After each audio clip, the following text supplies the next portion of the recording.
పల్నాడు జిల్లా కేంద్రంలో నిర్వహించిన స్వర్ణాంధ్ర స్వచ్ఛాంధ్ర కార్యక్రమానికి పత్తిపాటి పుల్లారావు హాజరయ్యారు. భారతదేశంలో ప్రశంసలు పొందిన ముఖ్యమంత్రి చంద్రబాబు నాయుడు అని అన్నారు. ప్రజలందరూ కూడా స్వచ్ఛందంగా తమ పరిసరాలను పరిశుభ్రంగా ఉంచుకోవాలని, ప్రతి ఒక్కరి కార్యక్రమంలో భాగస్వాములు కావాలని ఆయన పిలుపునిచ్చారు.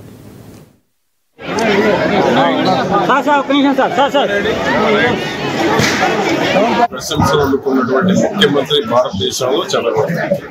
కాబట్టి దీన్ని ప్రజలు అర్థం చేసుకొని ఎవరికి వారు స్వచ్ఛందంగా పరిసరాలు పరిశుభ్రంగా ఉంచుకోవాలి అనేటువంటి ఆలోచన ప్రతి ఒక్కరూ చేయాలని, దానిలో భాగస్వాములు కావాలని చంద్రబాబు గారు ఈ రోజు తీసుకునేటువంటి ప్రతి ఆలోచన కూడా భవిష్యత్తులో కూడా ఎక్కడ ఎంత వర్షాలు వచ్చినా చుక్క నీరు నిలవకూడదు, డ్రైన్లు కూడా ఎక్కడ నిలబడడానికి వీలు లేదనేటువంటి ఒక ముందు చూపుతుంటే అభివృద్ధి కార్యక్రమాలు కూడా చేస్తాం. ఒక పక్క ఇరిగేషన్, ఒక పక్క డ్రైనేజ్, ఒక పక్క మున్సిపాలిటీల్లో కూడా డ్రైన్స్ పక్కాగా నిర్మాణం చేసి డ్రైన్ ఎప్పటికప్పుడు బయటికి వెళ్ళిపోవాలి, డ్రైనేజ్ లో ఉన్నటువంటి వాటర్ అనేటువంటి ఆలోచన చేస్తా ఉన్నారు.